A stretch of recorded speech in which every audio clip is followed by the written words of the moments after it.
अस्सलाम वालेकुम friends, welcome back to our channel ABC academy online learning. Friends, आज हम देखने वाले हैं साइंस के अंदर चैप्टर नंबर 14 जिसका नाम है सोर्स ऑफ एनर्जी। तो बेसिकली एनर्जी के बारे में हम आज देखने वाले हैं, बात करने वाले हैं। तो सबसे पहले आपको ये क्लियर होना चाहिए कि एनर्जी है क्या, किसको हम एनर्जी बोलते हैं, व्हाट इज़ एनर्जी। तो नाइन्थ में आपने पढ़ा होगा law of conservation of energy. इसका लॉ आता था कंजर्वेशन ऑफ एनर्जी का, जिसके अंदर उन्होंने बताया था कि energy can neither be created nor be destroyed. मतलब एनर्जी को ना ही हम क्रिएट कर सकते हैं ना ही उसको डिस्ट्रॉय कर सकते हैं। मतलब एनर्जी ना ही किसी से क्रिएट हो सकती है ना ही वो ख़त्म हो सकती है, वो जैसी है वैसी रहेगी। इसका मतलब क्या हुआ कि एनर्जी आज से करोड़ों साल पहले जब ये पूरा यूनिवर्स बना तब भी उतनी ही एनर्जी थी जितनी कि आज है। मतलब वो ना ही और ज़्यादा क्रिएट हुई है ना ही वो ख़त्म हुई है। तो ये law of conservation of energy है जो कहती है कि एनर्जी के नादर भी क्रिएटेड और नॉट भी डिस्ट्रॉयड। ना ही हम एनर्जी को क्रिएट कर सकते हैं और ना ही डिस्ट्रॉय कर सकते हैं। और ये क्या करती है, it transferred one form to another form. मतलब ये क्या होती है, एक फॉर्म से दूसरी फॉर्म में ट्रांसफर होती है। ये ना ख़त्म होती है ना ही इसको हम बना सकते हैं, लेकिन ये वन फॉर्म में से अनदर फॉर्म में कन्वर्ट होती है। अब ये क्या है, वन फॉर्म में से अनदर फॉर्म कन्वर्ट होती है। सपोज आप एक मोमबत्ती लो, अगर आप मोमबत्ती को जलाओगे तो उसमें से हीट मतलब गर्मी पैदा होगी और दूसरा उसमें से लाइट निकलेगी। तो पहले वो जो मोमबत्ती थी वो केमिकल एनर्जी थी, क्योंकि मोमबत्ती में केमिकल्स होते हैं। तो केमिकल्स, वो मोमबत्ती को हमने जब जलाया तो उसमें से हीट पैदा हुई और लाइट पैदा हुई, दो एनर्जी उसमें से निकली। मतलब केमिकल एनर्जी का किस में कन्वर्ट हुआ, वो हुआ लाइट एनर्जी और हीट एनर्जी। तो इस तरीके से energy one form to another form travel करती है, ट्रांसफर होती है, लेकिन वो ख़त्म नहीं होती और ना ही बनती है। तो ये था एनर्जी। बेसिक कॉन्सेप्ट हमारा जो चैप्टर है वो है सोर्स ऑफ एनर्जी। मतलब एनर्जी के सोर्स क्या हो सकते हैं, कहाँ कहाँ से हमको एनर्जी मिल सकती है, उसके बारे में बेसिकली हमको आज डिस्कस करना है। तो यहाँ पे बहुत सारे सोर्स है जहाँ से हमको एनर्जी मिल सकती है। अब वो कौन कौन से सोर्स है, अभी बहुत प्रॉब्लम क्रिएट हो रही है अभी हाल ही के ज़माने में, क्योंकि यहाँ पे एनर्जी की क्राइसिस हो रही है। एनर्जी की क्राइसिस मतलब एनर्जी की कमी हो रही है, तंगी हो रही है, एनर्जी ख़त्म होते जा रही है। अभी आप बोलोगे सर आपने बोला एनर्जी कभी ख़त्म नहीं हो सकती, लेकिन मैंने आपको जैसे बताया कि वो जो मोमबत्ती को हम जब जला रहे हैं तो वो जल जल के धीरे धीरे मोमबत्ती ख़त्म हो जाएगी। तो मोमबत्ती ख़त्म हो जाएगी मतलब सोर्स ख़त्म हो जाएगा। एनर्जी तो ख़त्म नहीं होगी लेकिन उसका जो सोर्स है वो ख़त्म हो रहा है धीरे धीरे। अब वो मोमबत्ती ही नहीं रहेगी तो हमको लाइट नहीं मिलेगी, हीट भी नहीं मिलेगी।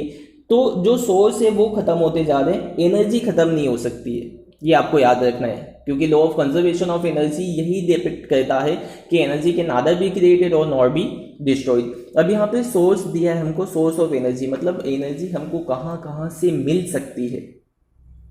बहुत सारे सोर्सेस हैं। सबसे पहला है फॉसिल फ्यूल्स।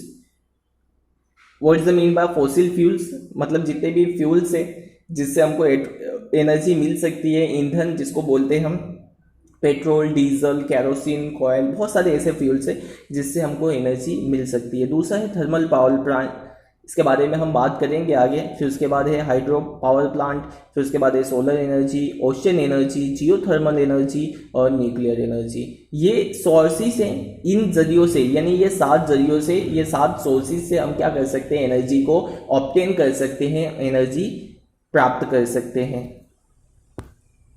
कुछ उसके और अदर सोर्सेस हैं, उसके अंदर ही हम डिस्कस करते हैं। जैसे कि यहाँ पे सोर्सेस को डिवाइड कर दिया है, conventional sources, non conventional sources, renewable sources और non renewable sources.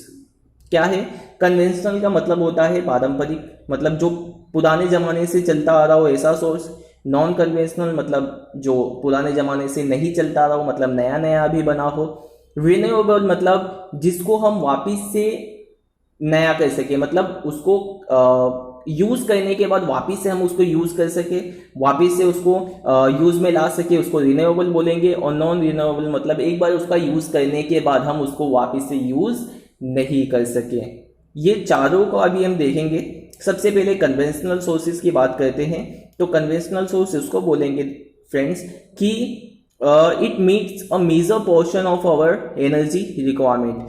Conventional source क्या है? कन्वेंशनल सोर्स मतलब कि जो हम पहले से यूज करते आ रहे हैं और ये हमारी बहुत मेजर पोर्शन मतलब बहुत सारे एनर्जी की जो रिक्वायरमेंट होगी वो इसको पूरा करती है। एग्जांपल दिया है आपको, fossil fuels, biomass, wind energy, ये सारी है। मतलब हम पहले पुराने ज़माने से यूज़ करते आ रहे, जैसे कि हम लकड़ी को जला के खाना बनाते थे पहले बहुत पुराने ज़माने में। आज भी बहुत सारी जगहों पे वो चलता है। फिर बहुत सारे ऐसे फॉसिल फ्यूल्स है जिससे हम अपना काम करते हैं, पेट्रोल डीजल, हमारे व्हीकल को चलाते हैं।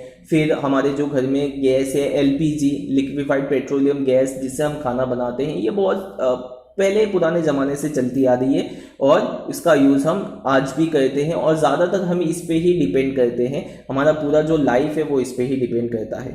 नॉन कन्वेंशनल सोर्स उसको बोलेंगे कि जो पुराने ज़माने से नहीं बल्कि अभी नई नई वो मार्केट में आई है, या तो फिर अभी नई नई वो हमारे एनर्जी के सोर्सेज में इंक्लूड हुई है। It means our energy requirement only to the limited level.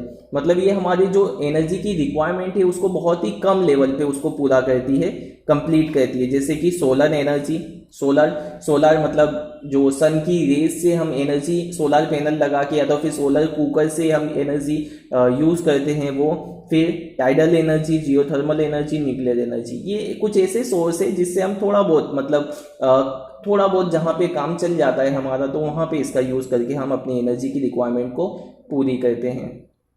फिर उसके बाद आता है दोस्त रिन्यूएबल एनर्जी, रिन्यूएबल सोर्स। अब ये रिन्यूएबल सोर्स किसको बोलते हैं कि जिसको एक बार यूज़ करने के बाद हम वापस से उसको रीयूज़ में ला सकें।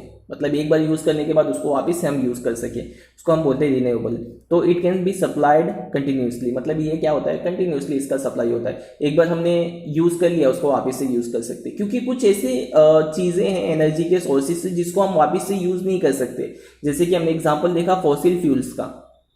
फॉसिल फ्यूल्स मतलब कोयला, डीजल, पेट्रोल आप गाड़ी के अंदर पेट्रोल भराते हो, उसको चलाते हो। जैसे ही वो पेट्रोल खत्म हो जाता है वो पेट्रोल वापस से नहीं आ जाएगा जब तक आप दूसरा नहीं भराओगे। तब तक वो पेट्रोल एक बार खत्म हो गया, हवा में उड़ गया, फिर वो वापस से हम उसको वापस से पेट्रोल नहीं बना सकते। इसके लिए क्या है, वो नॉन रिन्यूएबल है। लेकिन रिन्यूएबल मतलब जैसे कि यहाँ पे विंड एनर्जी बोला है, जो हवा से हमको एनर्जी मिलती है। जैसे कि वो विंड फॉर्म बना के रखते हैं, पवन चक्की जिसको बोलते हैं, वो घूमती रहती है, उससे हमको एनर्जी मिलती रहती है। तो हवा तो हमेशा चलती रहेगी, जब तक वो चलेगी तब तक हमको एनर्जी मिलेगी। मतलब उसको हम वापस से यूज़ कर सकते हैं। ऐसे ही सोलर एनर्जी है। सोलर मतलब सन की रेज तो हमेशा आती रहेगी हमारे अर्थ पे और उससे हम एनर्जी ऑब्टेन करते रहेंगे। मतलब ये रिन्यूएबल है। एक बार यूज़ करने के बाद हमको वापस से उसको यूज़ कर सकते हैं, तो उसको हम रिन्यूएबल बोलेंगे। और नॉन रिन्यूएबल मतलब जिसको एक बार यूज़ करने के बाद हम वापस से यूज़ ना कर सके।